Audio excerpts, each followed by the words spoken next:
Jadi untuk pihak yang bertanggung jawab atas sarana dan prasarana yang ada di sekolah itu siapa saja? Kalau misalnya tidak dipenuhi, berarti tidak memenuhi standar. Nah, inilah yang harus sama-sama kita kawal untuk memenuhi standar ini. Halo, selamat datang teman SMA di podcast Cerita SMA. Cerita kamu, cerita kita, semua ada di Cerita SMA. Bersama saya Kiki yang akan menemani teman SMA semua. Ditemani oleh Bapak Dani Hamidan Hoir selaku koordinator bidang sarana dan prasarana. Gimana Pak kabarnya? Baik? Alhamdulillah Mbak Kiki sehat. Mbak Kiki sehat juga? Sehat, alhamdulillah. Bapak boleh diperkenalkan diri dulu mungkin Bapak kepada teman-teman SMA semua. Baik, terima kasih. Teman SMA, Assalamualaikum warahmatullahi wabarakatuh. Saya Dani Hamidan Hoir, di sini mendapat tugas sebagai koordinator bidang sarana prasarana di Direktorat SMA. Bapak udah berapa lama Pak untuk menjabat sebagai koordinator bidang sarana dan prasarana? Baik, untuk koordinator ini terus terang ini baru berjalan kurang lebih 1 tahun ini ya. Bergabung di Direktorat SMA juga masih baru Mbak Kiki, baru 3 tahun. Baru 3 tahun, berarti kayaknya belum ada nih kesulitan-kesulitan apa gitu yang Bapak alami selama menjabat sebagai koordinator di bidang sarana dan prasarana? Ya, sejauh ini semua masalah masih bisa kita atasi karena kita punya prinsip untuk mengerjakan tugas ini selalu bersama-sama. Kita punya tematisnya maju bersama, hebat semua. Aduh, mantap banget nih Pak. Pak, nih kenapa kami Cerita SMA ini nih mengundang Bapak Dani itu karena kita pengen tahu nih Pak tentang sarana dan prasarana di Indonesia, tentang penuntasan sarana prasarana di Indonesia juga nih Pak. Jadi kan karena Bapak koordinator bidang sarana prasarana berarti Bapak tahu betul, tahu banyak gitu tentang kondisi ataupun kegiatan sarana dan prasarana gitu ya Pak. Jadi mungkin Bapak bisa diawali dengan apa sih Pak penuntasan sarana prasarana itu sendiri tuh? Itu seperti apa penuntasannya? Penuntasan sarana prasarana ini mengandung arti upaya untuk memenuhi kebutuhan sarana prasarana di tingkat satuan pendidikan dalam hal ini jenjang SMA. Dan kita ketahui penuntasan ini juga mengandung arti bagaimana strateginya, bagaimana how to-nya supaya nanti sarana prasarana di tingkat satuan pendidikan ini dapat terpenuhi. Baik. Kalau misalkan teman SMA sendiri kayaknya masih rada ketukar nih Pak, rada belum tahu apa itu sarana, apa itu prasarana. Nah, menurut Bapak sendiri jadi sarana dan prasarana itu dibagi menjadi apa aja Pak? Iya, baik. Kita bicara sarana dulu nih ya. Iya. Sarana ini mengandung arti yang mudah di tools yang mudah dipegang. Artinya segala tools yang digunakan untuk menunjang proses pembelajaran, kemudian tools untuk operasional guru, itu semua dalam bentuk sarananya. Peralatan pendidikan, kemudian adalah laboratorium ya, alat-alat laboratorium itu adalah bagian dari sarana. Nah, untuk prasarananya sendiri ini bentuknya adalah fisik dalam bentuk bangunan. Contoh misalnya ruang kelas, kemudian ruang guru, ruang kepala sekolah, toilet, jamban, itu semuanya adalah bagian dari prasarana. Ya. Jadi kalau misalkan untuk kebutuhan dari sekolah sendiri, sarana dan prasarana di Indonesia itu sama semua Pak untuk kebutuhannya? Ya, betul. Regulasi yang kita gunakan untuk standar sarana prasarana ini ada di Permendiknas nomor 24 tahun 2007 ya.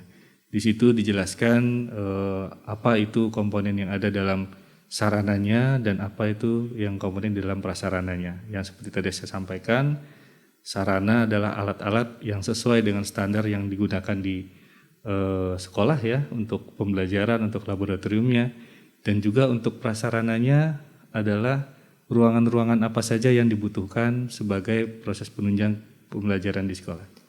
Dan indikator-indikator tersebut itu harus dipenuhi oleh pihak sekolah, Pak? Ya, harus. Kenapa? Karena itu adalah bagian dari standar. Kalau misalnya tidak dipenuhi, berarti tidak memenuhi standar. Nah, inilah yang harus sama-sama kita kawal untuk memenuhi standar ini. Berarti masih ada nih ya Pak ya, kalau misalkan yang tadi secuplikan itu, kalau misalkan masih ada sekolah yang masih belum memenuhi standar. Nah, sebenarnya itu kondisi-kondisi yang apa saja yang ada di Indonesia terkait sarana dan prasarana itu sendiri, Ya. kondisi sekolah. Baik, kita ketahui jumlah satuan pendidikan di Indonesia ini kurang lebih 13.697, nanti mohon dikoreksi sesuai dengan Dapodik ya. Ini bervariasi ya. Pemenuhan terhadap standar sarana prasarananya ini juga bervariasi. Ada yang sarananya sudah komplit tapi prasarananya masih ada yang kurang. Sebaliknya juga demikian. Dan bahkan ada prasarananya sudah komplit semua tetapi itemnya tidak terpenuhi. Nah, inilah ragam ya di kondisi SMA kita di Indonesia saat ini. Kurang lebih itu, Mbak. Kalau boleh nanya sedikit Pak, sarana prasarana zaman dulu sebelum ada pandemi sama sesudah ada pandemi itu ada bedanya nggak sih Pak? Ya, betul sekali. Di masa pandemik ini bahkan melalui SKB Kementerian ya, ini ada yang menjadi tambahan yang harus disediakan oleh sekolah, terutama untuk pemenuhan toiletnya ya, yang sanitasinya, mulai dari toiletnya, kemudian sarana cuci tangannya, ini harus segera disiapkan di tingkat satuan pendidikan. Dan melalui program yang ada di Direktorat pun juga kita mencoba untuk memberikan supporting ya pada sekolah-sekolah yang membutuhkan bantuan tersebut. Jadi untuk pihak yang bertanggung jawab atas sarana dan prasarana yang ada di sekolah itu siapa saja Pak? Baik, yang bertanggung jawab, kalau bertanggung jawab saya akan jawab kita semua bertanggung jawab. Semua bertanggung jawab atas sarana dan prasarananya ya Pak? Iya, tapi di sini memang Undang-Undang 23 tahun 2014 mengamanatkan bahwa penyelenggaraan pendidikan tingkat satuan pendidikan khususnya SMA berada tanggung jawabnya di tingkat provinsi. Provinsi. Ya. Jadi kalau misalkan peran dari pemerintah ataupun peran dari Kemendikbud itu sendiri atas tanggung jawabnya terhadap sarana dan prasarana yang ada di Indonesia itu seperti apa Pak perannya? Baik, Kemendikbud dalam hal ini untuk berperan untuk ikut meningkatkan atau menuntaskan sarana prasarana. Pertama kita melakukan advokasi, kemudian kita melakukan pendampingan dan juga monitoring. Nah, dalam saat advokasi ini kita bersama pemerintah daerah ya, bersama-sama duduk bersama untuk menentukan strategi penuntasan sarana prasarana ini. Dari Kemendikbud sendiri melalui anggaran APBN juga melakukan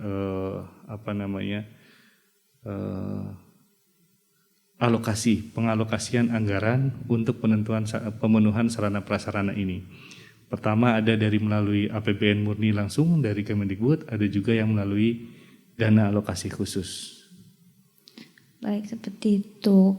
Berarti ada alur-alurnya sendiri ya Pak untuk pengajuan dari sekolahnya atau bagaimana gitu untuk ke pihak pemerintah itu sendiri untuk mereka yang masih belum merasa indikator dari sarana prasarana itu belum terpenuhi. Ya. Itu bisa prosesnya seperti apa Pak? Baik. Tugas dari satuan pendidikan SMA yaitu pertama melakukan entry data melalui Dapodik secara valid. Ini menjadi penting sekali. Dan ini menjadi pondasi di mana nanti akan menjadi sebuah kebijakan di saat nanti sudah menjadi informasi. Nah, Dapodik ini di-entry oleh operator ya. Dan di sini dalam Dapodik ini juga ada data-data mulai dari sarananya ya, mulai dari komputernya, kemudian peralatan dan lain-lain. Kemudian dan juga ada data prasarana. Itu meliputi data tingkat kerusakan, data kondisi sekolah, dan data yang existing saat ini benar-benar mencerminkan tingkat kerusakannya di sekolah. Jadi ada pendataan yang harus diisi oleh pihak-pihak sekolah secara berkala ya Pak, secara jujur, secara berkala di Dapodik. Betul, jadi sebetulnya tidak perlu sekolah mengajukan proposal ke kita. Kami akan melihat analisis dari Dapodik yang sudah dientrikan oleh operator itu. Nah, harapannya adalah di saat operator memang mengentry Dapodik itu secara benar, maka kami akan bisa mengompilasi menjadi sebuah kebijakan ya bersama pemerintah daerah nanti untuk perencanaan kebutuhannya. Baik, berarti kalau misalkan hal seperti itu harus ada upaya-upaya ya Pak yang dari sekolah lakukan agar sarana dan prasarananya terpenuhi. Untuk upaya-upaya yang sekolah lakukan itu bisa sebagai apa Pak? Untuk strategi mungkin ya Pak, strategi agar dari pihak sekolah tetap dan bisa terpenuhinya nih penuntasan sarana dan prasarana itu strateginya seperti apa tuh Pak? Ya, ini bagus sekali Mbak Kiki. Penuntasan sarana prasarana ini harus memang dikerjakan secara bersama pemerintah pusat dan daerah dan juga di sekolah ya. Kita ketahui contoh tingkat kerusakan Mbak Kiki. Ya. Rusak total itu semua itu pasti bersumbernya dari awalnya rusak ringan ya. Kecuali memang bencana alam ya, yang tidak bisa kita prediksi gitu ya. Tapi kalau memang itu karena usia bangunan, rusak total itu pasti sumber awalnya itu dari rusak ringan. Di saat rusak ringan tidak diperbaiki, maka dia akan naik tingkat kerusakan menjadi rusak sedang. Dan begitu terus sampai nanti rusak total. Dan kita juga beberapa kali mendengar ya ada sekolah yang ambruk ya. Nah itu jangan-jangan dikarenakan perawatannya kurang baik gitu. Dari rusak ringan mereka belum melakukan pemeliharaan yang baik sehingga lama-lama menjadi rusak total gitu ya Pak. Artinya maintenance and repair ini adalah menjadi sebuah keutamaan. Kenapa demikian? Anggaran yang sudah digelontorkan oleh pemerintah dalam hal ini untuk perbaikan tingkat kerusakan, kalau kita jumlahkan Mbak Kiki, itu mungkin sudah lebih dari 100 triliun sejak tahun 2002 saat saya masuk pertama kali CPNS. Saya masuk CPNS sudah ada menu perbaikan prasarana ruang kelas. Sampai saat ini pun juga masih ada menu itu untuk perbaikan prasarana ruang kelas. Gitu. Jadi anggarannya itu pasti terus menaik ya Pak untuk sarana prasarana, untuk perbaikan sarana dan prasarana. Untuk perbaikannya. Nah ini kita khawatirkan jangan-jangan memang cara kita atau untuk merawat sekolah ini masih ada yang perlu diperbaiki. Dan segala sesuatu itu pasti dari hal yang kecil-kecil dulu. Contoh, kadang-kadang saat kita monitoring ke sekolah Mbak Kiki, kita temui ada atap plafon itu ada sebuah berwarna coklat ya. Tetapi karena kurangnya respon dari sekolah ya, atau mungkin seluruh tidak hanya guru, tidak hanya penjaga atau petugas, tapi termasuk semuanya, termasuk siswa pun harus sama-sama melihat kondisi-kondisi itu dan menjadi sebuah awareness bagaimana untuk memperbaiki sekolah kita. Nah, kalau itu tidak diperbaiki, dia akan terus melebar dan bahkan menjadi rapuh. Nah, banyak sekali sekolah-sekolah kejadiannya seperti itu di saat tidak segera diperbaiki, rusak ringannya, dia akan bertambah tingkat kerusakannya.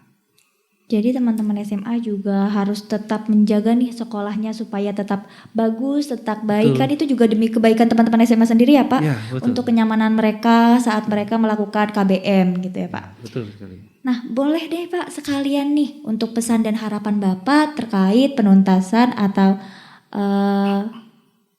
tentang penuntasan sarana dan prasarana itu sendiri. Kepada teman-teman SMA boleh Bapak sampaikan pesan dan harapannya. Baik, terima kasih. Teman SMA, dalam kesempatan ini, dalam podcast ini, saya berharap ya kita semua untuk menjaga, merawat sekolah kita. Dengan kita bisa menjaga dan merawat sekolah kita, tentunya akan ada efisiensi anggaran yang besar. Dan nantinya efisiensi itu akan lari kemana? Lari ke kita untuk kita lagi, yaitu untuk pemenuhan sarana dan prasarana yang masih kurang.